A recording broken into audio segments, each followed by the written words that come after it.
Hello and welcome to my channel, New Beginnings, my everyday life in rural Cyprus. I'm still here. If you don't know what I'm talking about, then I have posted under this video in the comment section in the description below a video you need to watch if you want to know what's going on with my channels. Now, that video is talking specifically about what's happening with this channel, and I've just finished editing because it's got worse than when I was speaking to you last week. It's got far worse. So I've made a part 2, which is catching you up with even more bizarre things that are going on, but they're going on with my other channel, Tranquility Through Life's Natural Beauty. So the part 2 will be over on that channel, and I'm going to be posting that on Wednesday. That's when our next post there. So definitely go and watch that. If you've got a YouTube channel, you definitely need to see the part 2 at least. The part 2 is very important, interesting. So go and watch that when it comes out. And what I'm going to do, the one I've linked below, the part 1 that I posted today, you'll see in the description there, the first bit says something to the effect of, when I've posted part 2, I will link it here. So keep that one in mind, and then when part 2's up, you can either find the link easily there, or as I say, it will be on Wednesday on my other channel, which is Tranquility Through Life's Natural Beauty, and that's where it will be on Wednesday. So either that, or you know this channel if you're watching now, and on Wednesday I will then go and post the part 2 link under part 1 video. And as I say, part 1 refers to this channel because different things are happening, and part 2 is the other channel, which is horrendous what's going on there. So there's that, and there's even more going on today, so there will be at least a part 3. So check that out. And even though things are going on there, I'm still going to be posting. You'll note I cannot put up shorts anymore on either channel. I just can't do that anymore because they're looking for reasons to take my channel down. They told me one of the videos I couldn't have up a short, couldn't put one short up because it used the word cleaning in the title, and that was the only word. It was just called cleaning, and they said you cannot use that word on for your short, even though everyone uses it all the time. So they just make excuses. So it's not worth, it's very difficult for me to post anything, even a short. So it's just not worth my time anymore. It really isn't. So if you want my content, you've got to actually look at my channels now, and you'll see no content of shorts on any of my 3 channels. We have Odum's Homestead, and guys, do go and check out that channel. You've left some beautiful comments for me. You've been really helpful. Just a little word of friendship has really been a big asset to me deciding to continue. Just sad. Oh, bless. Yeah, as I say, part 2, when that comes out on Wednesday on my other channel, if you think part 1's awful, you wait till you see part 2. You wait till you see part 2. Oh, it's a wonder I'm even bothering, to be honest, really. Yes, when they ask you for what your rights are to do what you do on your channel, use a bit of music that says free to use, and they reply that is not a valid reason to put, you've got the right to use it from the owner, and you show that. It's not valid. But that is nothing in comparison. So guys, do go and check out Odum's Homestead. Really great community there. So check it out. And when you go over and have a look at the channel there, don't forget to hit their subscribe button.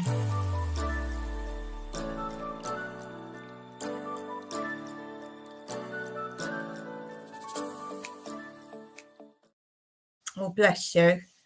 Odum's Homestead said that's why we're here, to help and inspire each other. I have asked If all you guys that like my channel or want to keep in contact with me, do it now. Do it now.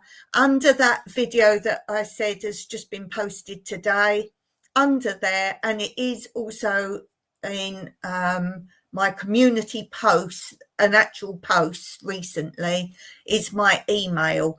Do take it down, save it, make a note of it, because if they wipe out any of my channels, or I'm more thinking they might just freeze my channel, because legally I'm 100% right, so they don't really have a chance to take it down, but they might just say, well, we're freezing it while we're investigating. That's what I think is going to happen, to be fair. So do take my email down, because it would really help me a lot if my channel doesn't function anymore. If you can just keep in contact through my email, I would really appreciate that. That is one of the two things I'm not happy with. One, I will lose my community. I'm not on any other social media, and I really don't want to be. I don't want to do anything different now. So one is I would lose my community.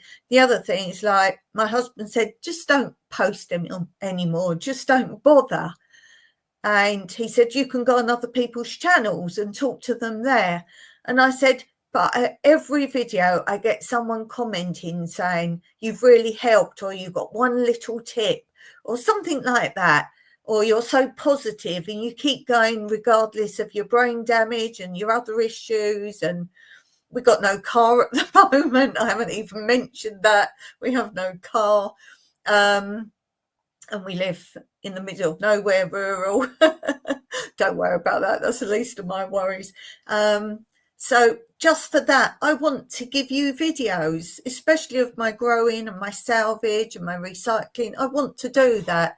So that's why I've kept going for now. But as I say, I would say my next live, because I always have to post in advance a live title, and I've just put for now, count your blessings. And yeah, count your blessings. It could be worse, and it could be worse because this channel's not been told it's being taken down right now. That's my other channel. It could have been this one. So I think it will follow. It will follow. But we'll see. We'll see.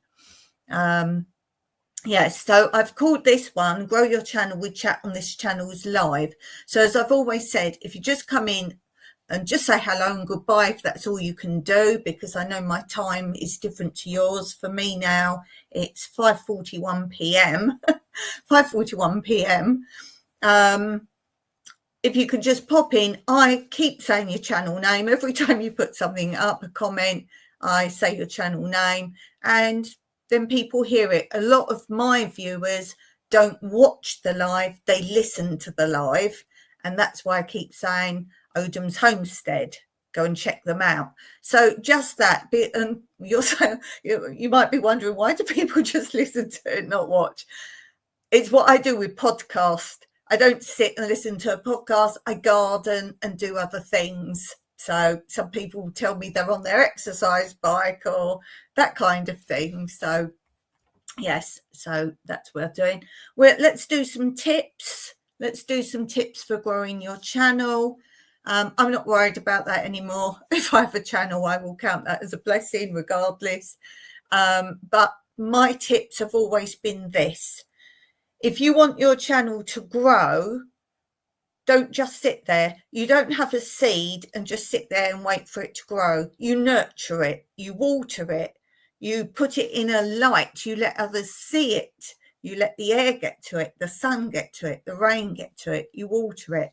So what I'm saying is, if you want your channel to grow, be active, not only posting videos and maybe shorts or on your community posts, but go into other people's channels, especially if they follow your channel. And every now and then, on the bottom, if you go in your page on your YouTube, like it's not your analytics, it's just that first page, the very first page, like your dashboard page. And when you go on there, I think it's the bottom middle before you do any scrolling around. It tells you your latest subscribers, what channels they are. And I make sure I have gone and watched their channels or commented on their channels because, oh, you're spending time on mine. I want to spend time on yours. Adams Homestead says, so true. The comments give you hope and encouragement when you think nobody sees you. For sure, for sure, for sure. Yeah, so if you like a channel, then do definitely drop a comment. I'm not very good at always commenting because I'm in a rush to watch everyone's videos. I always hit the thumbs up before I even start watching someone's video. I do comment a lot, but I would say most people, I watch every one of their videos, but if I sit and comment on every single one, but I do need to do that better. I need to do that a bit more. Yes, so be active on other people's channel. Become a community.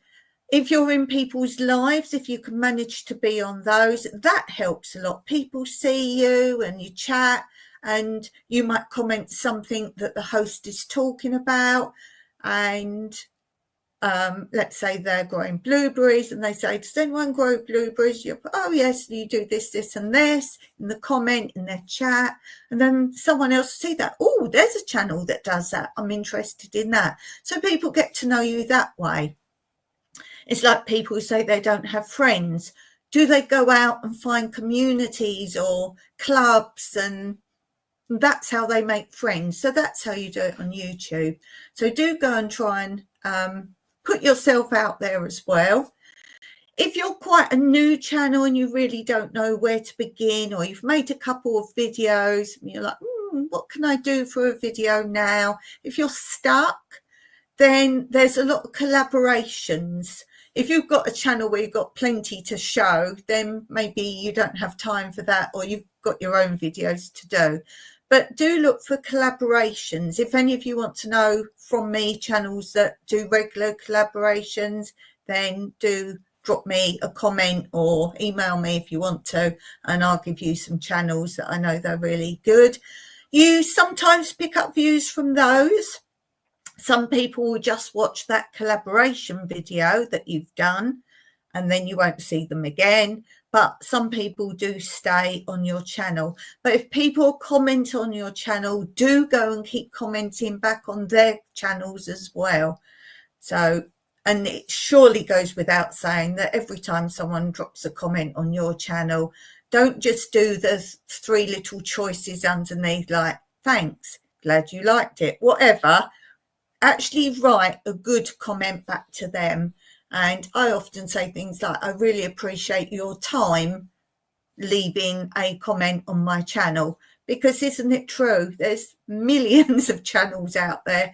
If someone even watches your channel, that's amazing.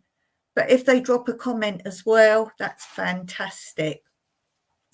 So if any of you have got good comments about how you can grow your channel, any other ways, there are some YouTube channels out there that are literally chat, where you can drop your channel name and you're supposed to subscribe to lots of people in that chat, and then they subscribe back to you. That's a possibility, but don't just go on there once and go away. You have to kind of keep going on there. It's a possibility, but I don't know if you always have people that will stick with your channel that way. You need to get genuine friendships.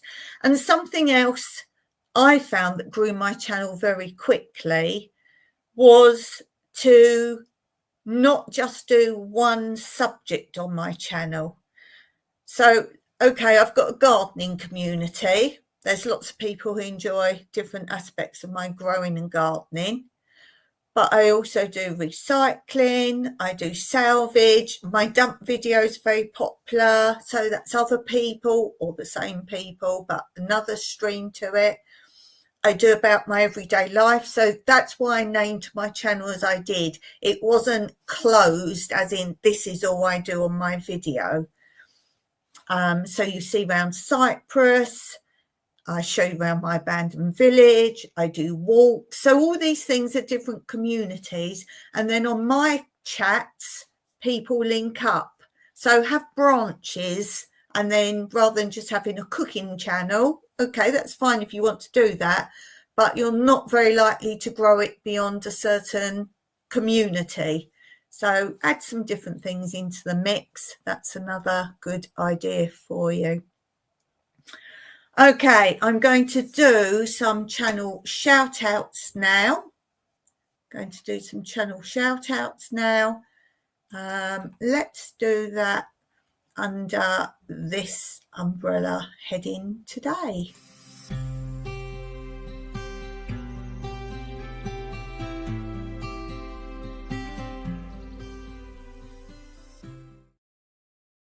And of course, yes, it goes without saying, only film and make videos on things you really are interested in. Because if you're just trying to do what everyone else is doing or a way everyone else does it, you're not different. Really like what you're making videos about. And that's why it's also good to have an open-ended channel, because you might exhaust yourself for one subject or thing you want to do and do something different, like a craft or something like that. So do make sure you're enjoying what you're doing. The day you sit down and think, oh, I've got to post a video, that's the day you shouldn't be doing it anymore. Do it because you want to do it. So let's do a few shout outs, and do check these out, guys. If you want links to any of these, I can't do it in my chat, but if you want links, do ask. We have AJ's Green Topics. So that's the letter A, the letter J. AJ's Green Topics. We have Jeannie's Kitchen 2607. We have What Vivi Did Next. That's VIVI. What Vivi Did Next. We have Dreamland 365. We have Stitching It Up, Capturing Country Life. I do have on my list that I was going to do today, Oddham's Homestead, just because of the sweet comments I've been getting. So that's in the chat. We have Mama J's Country Gardening. And we have Creative Moments 92. And that's the first ones I'm going to do today. We will do some more. But let's have a look right now at our new quote for Mondays, our new quote corner.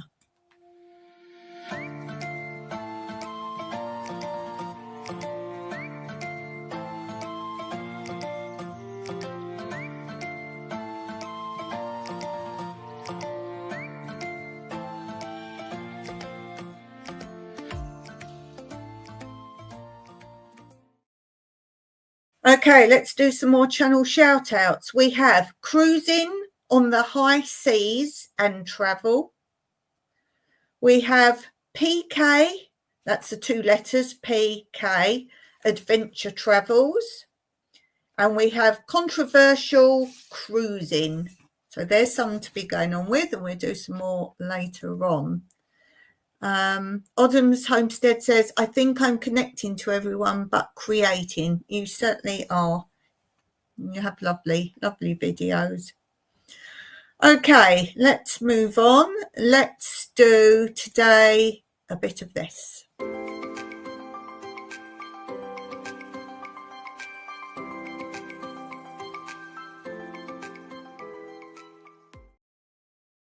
So today I thought I would do NACS, hacks, facts and stats. I thought we'd do something on vegetables today.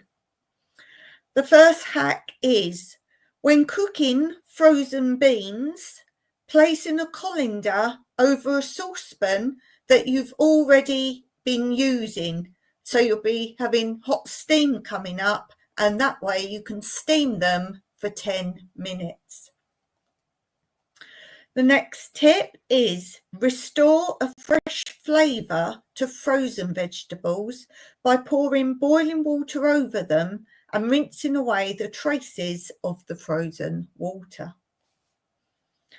The next one is make up purees of cooked mixed root vegetables such as parsnips and carrots, swedes and celeriac, potato, horseradish and yoghurt, soured cream and spices, and these make tasty accompaniments. The next one, use an electric hand mixer to mash your potatoes and vegetables. And the last one for today, some root vegetables such as carrots, onions or turnips have natural sweeteners. To enhance this, add a pinch of sugar or orange juice when cooking. I hope there's some good tips there for you. And let's go on to this.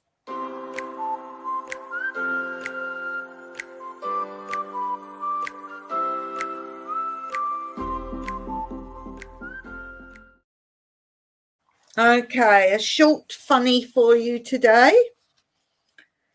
And it says, in the course of experiments on the control of appetite, rats were trained to press a key which delivered a drop of liquid food. In order to speed up the training process, the experimenters hit upon the notion of putting a young untrained rat into the cage with an old experienced one, which might possibly show it how to do it. After some hours, the recording instruments indicated that the key was being regularly pressed much more frequently than usual. Congratulating themselves, they went to the observation window to find the old rat reclining comfortably under the food spout, while the young rat was pressing the key with great enthusiasm. That's quite a funny one. Oh dear, that's quite funny. Okay, let's do some more shout outs. So we have channel One Lovely Day at a Time. We have Julianne's Garden 5356. Let me see. We have Northern Girls Hobbies. We have Life in the Piedmont, Virginia. We have Bone Tired Travellers.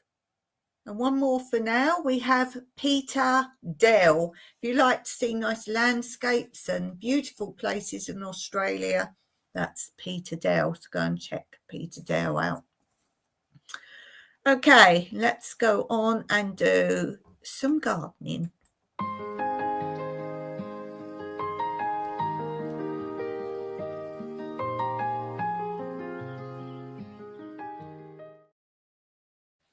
I've just come in from transplanting out their final resting place, my tomato plants. They're about this tall now, pretty big.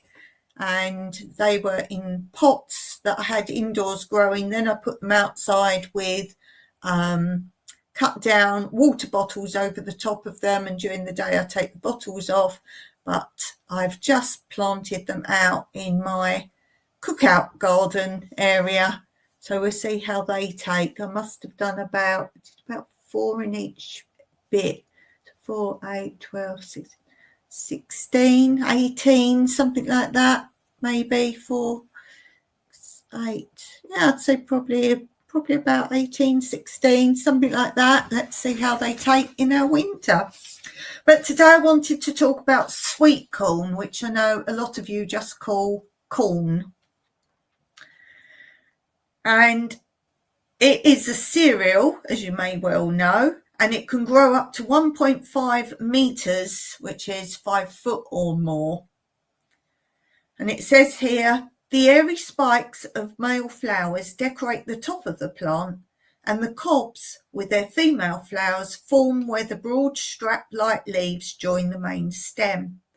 They have an ornamental quality that makes them worth growing in the decorative kitchen.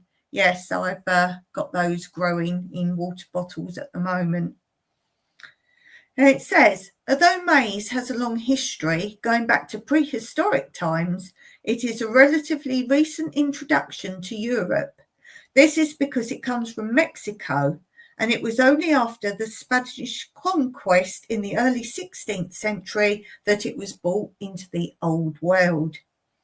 In Europe, the main varieties are yellow or yellow-white, but in the Americas, where it has such a long tradition, there are many more varieties, often with quite deeply coloured seeds, including black. I like the multicoloured ones. I grew some of those. I really like those. They're so fun. And it says, because of its size, sweet corn takes up a lot of space in the garden, but the superior taste of fresh sweet corn compared with the corn bought in shops, which may be days old, makes it worth trying to find the space, even if it is only a few plants. Sweet corn needs to be grown in a block rather than in rows, which increases the chance of pollen falling from the higher male flowers onto the female ones below. This may be inconvenient in terms of the shape of your vegetable garden, but it is worth making the effort to find the room. Sweet corn needs as long a growing season as possible, but it is unfortunately frost tender, so the plants have to be started off under glass and transferred to open ground only when there's no further danger of frost. Seeds can be sown directly into the soil, but this may not give a long enough season in some regions. Seed often carries a powdery fungicide to stop it rotting in wet soils. Now, I do want to give you one of my tips here. My friends in Australia are always saying the mice attack their sweet corn. And my advice to them is try not to grow it in the ground until it is of a really good size. Then the mice don't tend to attack it so much. Or, if possible, grow it in a raised area. It's because the mice like the young, small, tender roots. So that's my advice for that. This carries on saying, cultivation. Sweet corn needs a warm, sunny position sheltered from strong winds. The soil should be free draining and well prepared with rotted organic matter. Sow the seeds in individual pots under glass in mid-spring and germinate under gentle heat of 13 to 15 degrees C, which is 55 to 59 degrees Fahrenheit. Now, as you know, I grow everything in those huge water bottles. I just slice around the top, keep it joined a bit like a hinge, and I grow them in there. That's how I start them off. I don't know if I'll leave them in there or transplant them. Last year I transplanted them, but that is the way I would recommend you grow. It carries on saying, seed grown outside should be sown in late spring and protected by cloches. Sow 2 seeds together at 30 centimetre intervals in a block rather than a row. After germination, remove weaker seedlings. I never do that. Any plant I grow, I never get rid of the weakies. Once established, growing plants should have earth drawn up around the stems for about 15 centimetres or more to support them against wind in exposed areas. I would say that's one of the best tips you can have, actually. If you don't earth them up, then they become quite weak. Avoid deep hoeing. This can disturb the shallow roots. Harvesting. Harvest sweet corn when the tassels on the cobs begin to turn brown. Twist the cobs so they snap off from the stem. You can store sweet corn, although it's best when cooked and eaten straight from the plant, although the cobs will keep a few days after they've been harvested. Cobs can also be frozen and then kept for winter use. And it says, pests and diseases. The main problem with sweet corn comes from mice and birds, which steal the seed. Fruit fly and corn smut are the only other likely troubles, but fortunately not so common. So do you grow sweet corn? If you don't, I would give it a try. It's not hard to do. it's quite interesting when you first see all the lovely tassels. And I am wanting to do a video on things you can make with the tassels. I want to do that. It's just time, and with all this nonsense going on at the moment, I don't really have much time to do those kind of videos. So do know that you can make things with the tassels. That's all I'm going to say for now. Oh, great information, says Odham's Homestead. Raccoon and squirrel is my problem. Oh, raccoons. Oh, I'm going, oh, that's because I think they're sweet, but probably not for you. Squirrels, oh. My biggest pest in the garden, I've got to say butterflies, because all the brassicas, I've got them all netted now, but if they land on, you get all the cabbage worm, so butterflies and cabbage moths and all that. That's probably one of the worst.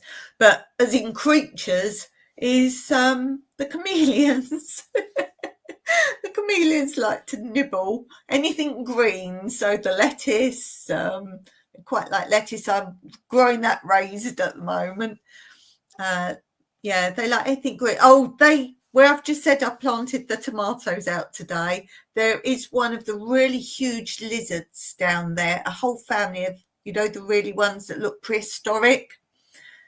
We've got loads of those in the garden, but there's one big family, and they seem to live over there somewhere. And if I don't pick my tomatoes quick when they're ready, they nibble them.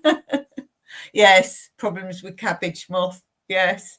As I say, prevention is better than letting something happen and then deal with it afterwards. So I can only say net everything, and if possible, keep things netted all year, but make sure you can lift it up and put it back down. That's all I do, really. So that's my best advice. Yes, you can do other things and put coffee grounds on them. Coffee grounds works quite well, but when you're growing a vast array of vegetables, net. Okay, let's do some more shout outs. We have Twinbrook Acres. We have Joe Hupp, Hupp. We have Scully Pop. We have Ral, R-A-L, Ral Sharp, 6013. We have the NDT Show. And we have Squirrel Magnet Fishing.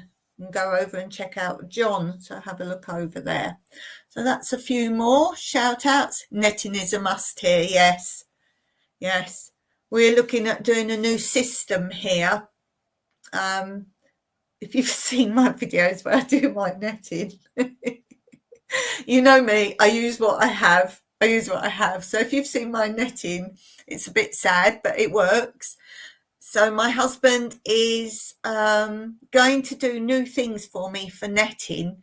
We have got loads of, when people have those, what do you call them? Swimming pools, that above ground swimming pools. They're really kiddie pools, they're normally big round ones. And we have some poles that someone was emptying out a storage container, and they said to Mike, do you want these poles for anything? They're what go round a raised above ground swimming pool. And Mike's just come up with the fact he takes things, doesn't always have ideas for them, but he said to me the other day, if I can make you like framework out of it, then we can go and actually get some proper netting, measure it all out. How tall do you want them? I said, well, my tallest thing that I grow that I need netting is broccoli. And my broccoli grows pretty tall. So I said, that's the tallest. And luckily I've got some in flower at the moment. So that's the tallest it gets. And they're not raised beds, they're hugel beds, but Mike's made some pallet wood frames round them quite low, but just so it keeps all that soil in as it decomposes and becomes really soily, the hugel culture beds. So they're not raised beds, but you might think they are by the look of them. And obviously you've got that height, and then he's going to build them up. So we're going to use those, and I will be filming it, and we will have some proper netting finally. Okay, what should we do now? Let's do a little bit of this.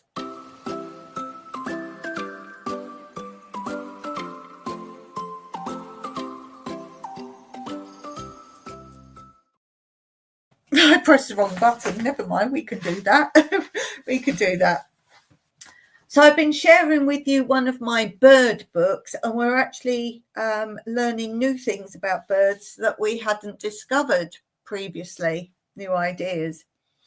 So I'm going to carry on reading a little bit more from the bird book. And it says, as an alternative to the bird bath, talking of bird baths, let me interrupt myself. The RSPB, which is the Royal Society for Protection of Birds, that has come up recently saying do not make flat bird tables or bird baths flat. And they're saying because the food on them sometimes can have germ where, I don't know, outside elements comes on the food you put out, and birds can get upset stomachs if the food's sitting there too long or something contaminates it. So they're saying not to have flat surface bird tables unless you literally change it out every day, the food on top of it, and clean it all and everything. I just heard that on the radio. Anyhow, it says, as an alternative to the bird bath, pigeons take showers in the rain. They lean over and place one wing in the air and raise their body feathers to let water run in. Warblers and some other birds bathe by flying through rain-soaked foliage. Swallows, swifts, and even owls momentarily dip into pools of water whilst in flight. Ornithologists are not decided on the exact function of bathing. Cleaning the feathers does not appear to be the main purpose. It is possible that the preen oil, and if you don't know what preen oil is, this is what we learnt last week in my Monday live. It's possible that preen oil spreads more easily over damp feathers. Experiments have shown that feathers become more flexible when wet, so bathing could be a means of restoring feathers to their properly shapes. Birds even have a form of dry cleaning. The house sparrow, among garden birds, indulges in dust bathing, which usually follows the water bathing. It lands in the loose, dry soil of a flower bed or on a dusty path and goes through the same motions as in water bathing. Several other sparrows may join in, and squabbles will break out if they interfere with each other's actions. When they fly off to preen, a crater is left in the soil. Now, I do have a video of our whoopie birds doing this, so if you want the link to that at some point, just drop me a comment and I'll send it to you. If you haven't seen birds doing a dust bath, do go and have a look. Sunbathing. We sunbathe because of the pleasant sensation of the hot sun on our bare skin, or to work on our tans. But it is not clear why birds choose to bask in the sun. Sometimes they simply perch in a sun trap to keep warm on a cool day. Blackbirds sunbathe with their wings spread on the snow in severely cold but clear weather, so they may be trying to absorb the weak rays of the sun. However, this cannot be the whole explanation, because birds also choose to bask in the full heat of the sun on a hot summer day. They often pant with their bills open, so they must be trying to keep cool. From the way birds seem to be almost in a trance, wearing a rather vacant expression, it could be argued they are just enjoying themselves as much as human sun addicts. But the true function of the sunbathing is probably to assist feather maintenance. It has been shown that a vulture's feathers that have become twisted during flight straighten out with a few minutes exposure to the sun, but take several hours to repair if in the shade. There could be a similar process of work in the feathers of our garden bird. And one final part we'll do today of this is molting. Despite daily maintenance, the plumage eventually becomes worn from the stress of flight and constant friction against foliage and the nest. The bird becomes scruffy, so at least once a year it sheds its worn feathers and replaces them with a new set. To minimise the disruption to the bird's life, plumage is replaced gradually. As old feathers fall out, new ones sprout in their place, so there are no longer gaps. Small songbirds take about 5 weeks to molt, and starlings take about 3 months. The only obvious gaps in plumage are in the long feathers of the wings, and to a lesser extent, the tail. You can see the gaps in wings of crows and rooks as they fly overhead in winter, because their flight feathers are shed slowly, so they are never deprived of too many at once. The molt time, it's a time of strain. Not only does a bird with an incomplete plumage have to use more energy keeping warm and flying, but it has to find extra energy for manufacturing new feathers. Molting birds become retiring, saving their energy by perching quietly and keeping out of the way of predators, which can now catch them more easily. Most birds molt at the end of the breeding season, but some have another molt before nesting. Both molts take place when the birds are free of the strain of rearing their families and when food is still abundant. The new plumage gives them a better chance of surviving winter weather or the strain of long migration flight. One exception to the rule is the swift, which molts after it has returned to Africa. The gradual abrasion of individual feathers is used by some birds to change colour. After the summer molt, the male brambling is another indistinguished bird with a brown head and back. But over the course of winter, the buff tips to the feathers wear away to reveal the glossy black of the breeding plumage. So I hope you learnt something interesting there. Let me just check the comments. Awesome. Thank you very much. Okay, let's do a few shout outs and then we'll move on to another feature. Where did I get up to? We have BC Treasure Trails. Go and check out Jason's channel. We have Steve and Tina Jewel 8385, who's currently in Africa, hence not being here today. We have Mountain View Farm, and we have Nonna Grace. So do go and check out some of those channels. Okay. Let's move on to this.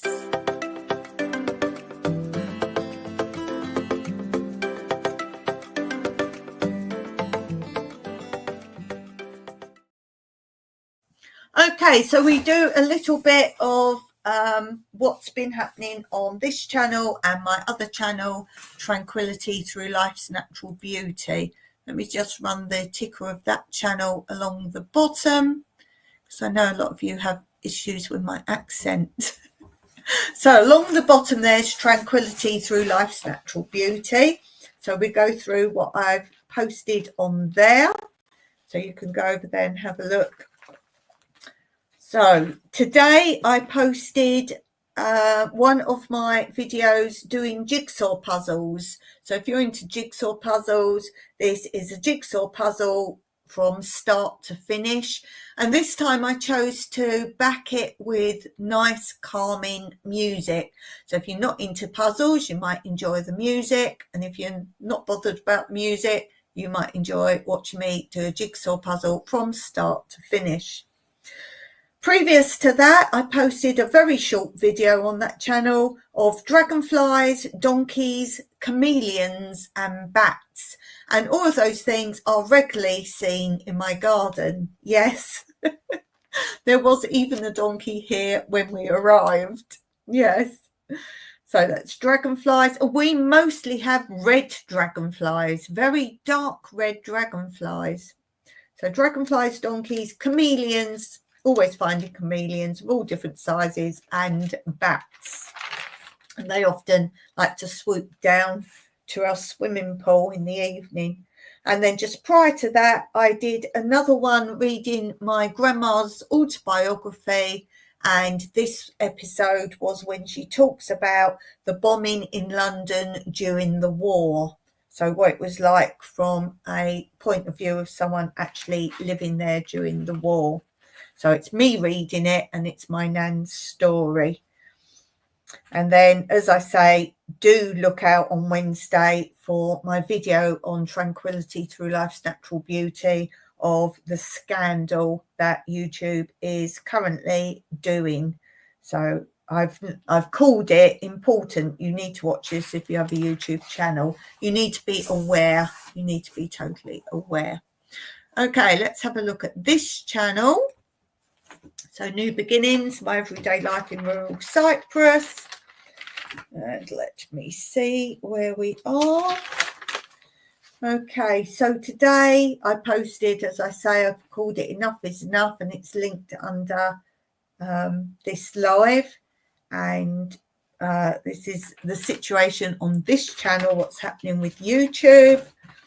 And then prior to that, on Friday, I posted sheep, goats, dog on my driveway. And when I say sheep, it's a huge herd of sheep and goats. If you like the rural countryside life, you will absolutely love that video. And then just prior to that, I had posted seeds plus what's growing in my garden in winter. So if you're into the growing and the gardening, you're a little bit behind. You're a little bit behind where I am today. As I say, I've just told you what I've done today. So you might see those growing. You might see those growing. So do go and have a look at those and let me know what you think of those. Let me see. I don't like the way StreamYard has changed. When I want to click on my interludes now, I have to click on something else. So it actually delays me.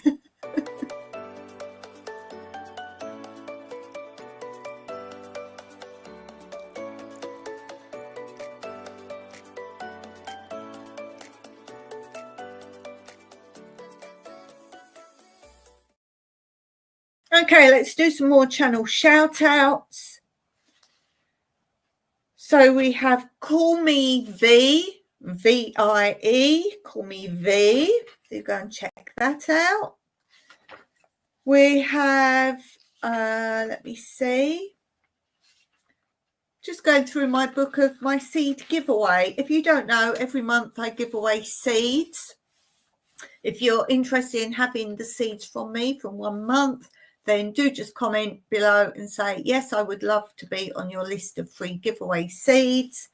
And then what happens is each month, the beginning of each month, on my community post, I pick a name and I put it only on my community post page. It's a picture of holding seeds like this. So if you scroll down a lot of my community posts, you'll see each month where I've done it, so you know what to look for. And then it tells you to go to one of my videos that explains how you get your free seeds.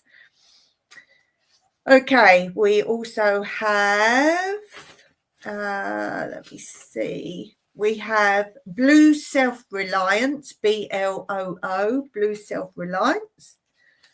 We have Tony Rad, T-O-N-I-R-A-D.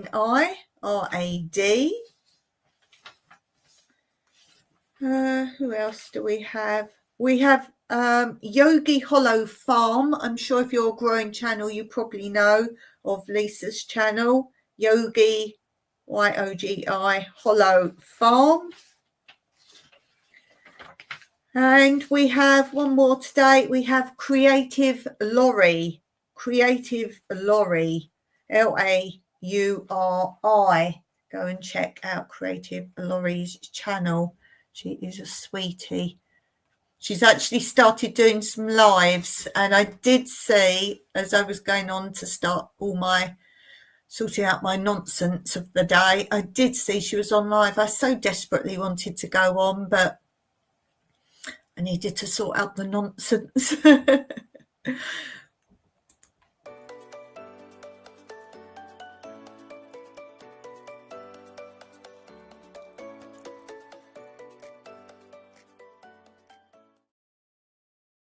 So let me know what you're growing in your garden.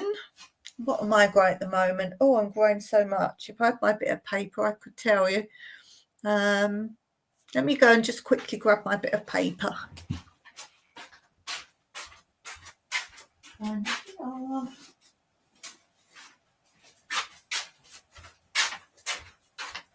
This is purely what's growing in my water bottles in my bottle farm. Broccoli. 1, 2, 3, 4, 5, 6, 7, 8. 8 water bottles of broccoli. Now, I don't set them out and put a few seeds in each one. I literally hand scatter. So they grow very dense there. Cucumber, squash, zucchini, lots of those type of varieties of things. Sweet corn, which we've discussed today. I've crossed that one out. Oh, okra. I was going to say, because some things I've messed about with, and my radish I've taken out there and transplanted, and my beetroot, because I want those to grow in raised beds. So I just start them in there. You could leave them in there if you didn't pack hundreds of seeds into each one. Melons. Peppers. You can never have too many peppers or tomatoes or onions, in my opinion, because for me they're a good core base food. You can make sauces out of them, you can have them for salads, or you can just use them within your cookery. So I would say the best things to grow. Peppers take a long time, but grow loads of them. You can freeze them, so why would you not? So peppers, onions, because you've got natural flavour in there, and what's the other one I said? Peppers, onions. What's the other one I said? Radish grow quick, but they're not like a main food. Oh, tomatoes. Tomatoes is the other one I said. Glad I'm listening to myself. Because yes, tomatoes you can have as a salad, you can make into sauces, or you put it as a flavour. So yeah, you can't grow too many tomatoes either. So grow lots of those. So yeah, peppers take ages to grow, so I'm growing hundreds of those this year. Mini munch, which is like a small cucumber. It only grows like a little mini pickle-sized cucumber, and it's as it says, you literally just pick it, eat it as it is. You wouldn't chop it up. It's like a little pickle. Aubergines or eggplants, whichever you call it. I'm growing more of those. They are still going year after year. They keep going, but I add to those. Watermelon, carrots, pumpkin, chard. Now again, any green leaf things I'm growing a lot more of, because I can chop them all up and make sauces out of them. I can make soups out of them. I don't eat chard raw, so I cook it or add it to rice dishes, chop it up small. So chard's very good. And I'm sure you all know I eat all the green leaves. So I eat green leaves from carrots, they're tasty. Green leaves off of the beetroot. I eat the green leaves off the radish, because after all, a lot of things you eat, they are the leaves. So I eat those. I have eaten zucchini leaves before, but they're a bit of messing about, so I don't, on the whole, eat those. During COVID, I ate them because I was hungry. I had no food, so I did eat them then, but I don't choose to. If you eat those, you've got to pick the leaf off and pull the veins off, strip it, and then obviously you don't want the stalk, and then chop the leaf up. But things like, I'd say beetroot is one of my favourite types of leaves to eat, but do be aware, as soon as you start frying them, put them in a stir fry, whatever you want to do with them. As soon as you start frying them, you've got this big pile in your frying pan, and it goes down to weeny, weeny, weeny. So pick far more than you think you want to eat. More squash, chicory. Growing some chicory, oriental spinach, tomatoes, cucumber, different types of zucchini, Malabar spinach. Oh my gosh, I have so many seeds from Malabar spinach that I sowed and grew Malabar spinach. The amount of seeds that goes on them that I've harvested from those, I've got enough seed to last me forever. So if you want Malabar spinach seeds, you get them if you get my monthly free seed giveaway. Beetroot. I don't really eat beetroot, but my husband does, so great for him. Grape. More grape seeds, and most of these seeds are harvested from seeds of things I've already grown myself. The grapes are my own seeds from my own grapes. Garlic. Oh, I do like garlic. More aubergine, radish, all different types of radish. I've been filming it. I don't know if you've seen any of them yet, or you've got that coming up. I'm not joking. I've got radish this long and thick, not like long and skinny, about pretty thick, about this thick, about this long. And it's not because I've just left them too long. They're not hard. They are really nice. What are they called? Spicy fire. I've probably got that wrong. I'll have to look what they're called. They are huge. Cayenne pepper. Now I hope that grows, because I've never grown that actual type of pepper before. White cabbage. Artichokes. Now I have loads of artichokes in my garden, but I explained to you on one of the videos why I bought some artichoke seeds and why I've not used my own seeds, so I do explain that in a video. Peas, not sure if they'll grow because it's too hot here. I've finally found some pea seeds. Chili, all different sorts of chili. I like the great big ones, so I've got those growing. More beetroot, silene, more peas. I think that's all. Just see if there's anything else different on this sheet. Endive. Oh, marjoram. Is it called marjoram? I'm growing that. Fennel, okra. Obviously, all my herbs such as parsley. I'm growing giant parsley this year, so we'll see how that goes. Rocket. Kohlrabi. I do like kohlrabi. I've never eaten kohlrabi till I grew it last year or the year before, maybe a couple of years ago, and I love it. It's really nice. I did a whole video on taste testing the red or the purple, whatever colour you want to call it, and the white one to see if there was a difference, and I think there is. So kohlrabi, that's something else you can eat the green leaves of. Malabar spinach. Pickling cucumbers. I think that might be all. Savoy cabbage. Tomatoes. Did I say fennel? I think that's about it. Chives. As I say, more herbs and things as well. So that's a roundup of what I've got growing right now. Yes, right now in the middle of winter. And I think that's a good note to finish. And I'm going to be out in the garden and preparing more beds ready for transplanting soon. Nice. Been wanting to try kohlrabi. Ooh, if I remember, I'll try and send you the link to my kohlrabi video.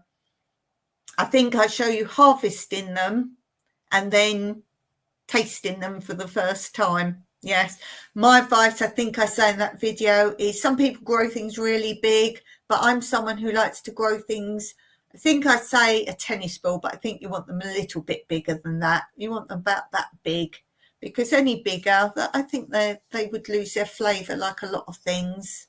So don't let things get too big for sure. Yes, kohlrabi. Maybe we should make you the winner of next month's seeds, shall we? Shall we? Let me write down. I need a pencil or something. So at the beginning of February, it will be on my community post. It will say, you need to respond within a month. Let's make you the seed winner. Adams Homestead. You're on my calendar. Seeds. There we go. So the beginning of February, go on my community post on this page. You will see it says winner of, not winner, I don't like to say winner, recipient of this month's free giveaway seeds is, and it'll be your channel name.